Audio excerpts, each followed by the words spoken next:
Prvé, čo mne napadne, to je ten manšaft, v ktorom som hral a vyhral všetky tituly, ktoré boli na ten čas aj na Slovensku, aj v Česku. Takže, a ešte aj Európsky pohár, tedy nejaká Superliga existovala, takže tu len dobré spomienky. Nič, kvalitný super, s ktorým sme minulý rok bojovali o tú zlatú medailu a na konci taj boj aj neskončil. A verím, že tento súboj bude veľmi kvalitný aj na úrovni, aj nad úrovni.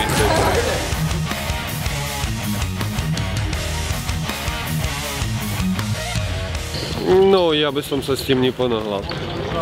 Ja si myslím, že to bude určite tvrdý, pekný zápas, ale hovoriť o tom, kto bude víťaz alebo rozhodujúce, nie.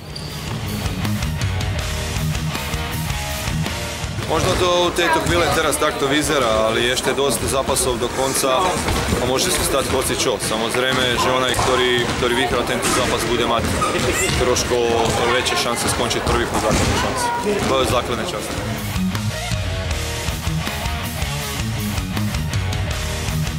To iskrylo, možno to boli emócie, ale ja som úplne v tom kľudný, spokojný. To nemalo nič spoločné s basketbolom, tak si na tom stojím a ja si myslím, že zatím nič netreba hľadať.